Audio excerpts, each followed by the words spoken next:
If the McDonnell Ranges are the heart of Australia, the Finke River is the main artery. Said by many to be the oldest watercourse in the world, it has supported life and shaped the landscape over millions of years. By the time the first humans arrived, the Finke flowed mostly underground, but it remained the major source of water for thousands of kilometres around. It was called by the West narrator Lera Pinta, which means in many ways the river of salt, because much as you like to see as a big fresh water, in drought times it gets more and more brackish, so it becomes quite briny in places, as well as just, if you taste it's a bit salty.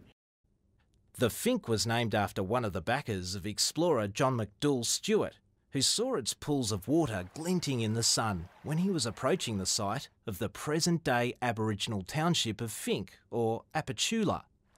But it was first explored in depth just over a decade later by Ernest Giles, who quickly understood its importance.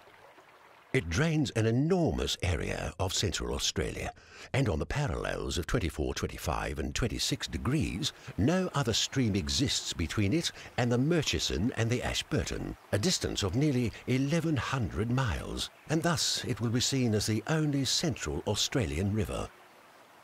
And then you have a man called Charles Chewings who examined every tributary and followed it down. You see this big funnel, it's like a gigantic funnel leading down to Lake Eyre. So it's actually part of the Lake Eyre basin, though it never reaches Lake Eyre these days.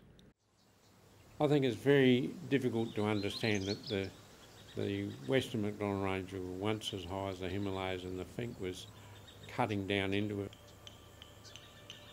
When humans arrived on the scene, the Finke, now dry, was given new roles. For Aboriginal people, it was part of a vital trade route, with ochre products heading north and pearl shell coming south. It was a reliable source of food and water in dry times, and often a great place to fish. One of its waterholes, Illamorta, was considered one of the most sacred places of the Aranda. When the new settlers came, they were also drawn to the Finke, but unlike the nomadic Aranda, they created permanent settlements. Lutheran missionaries endured intense hardships to travel across the world and transplant German architecture and German Christianity into a mission on the banks of the Finke they called Hermannsburg. Upstream, Glen Helen became the most successful cattle station in the Western McDonnells, and the missionaries took on the roles of advocates for Aboriginal people as conflicts on the frontier continued. From an outpost at Boggy Hole, one of the Finke's largest permanent waterholes, the infamous Constable Wilshire conducted deadly forays in an attempt to stop cattle killing by Aboriginal people. He was eventually tried for murder and, although acquitted, never returned. But in the story of Finke, Wilshire's escapades amount to less than a drop in the river of time. Finke River, for its ancient millions of years ago to modern human times, has been the access route for animals, birds and then humans, and of course it's both the access route into the ranges and the route out of the ranges, so it became the main thoroughfare for many Aboriginal people over thousands of years, as well as the first pastoralists taking their stock down south to the train head, which is at Oodnadatta in northern South Australia.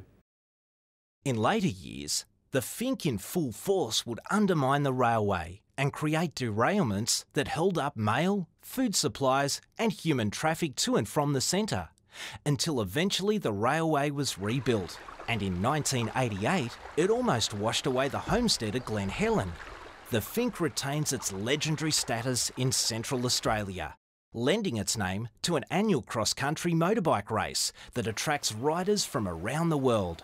For travellers from all over the world, the Finke and the gorges it has cut through the red rock of the McDonnell Ranges are a continual source of wonder and inspiration.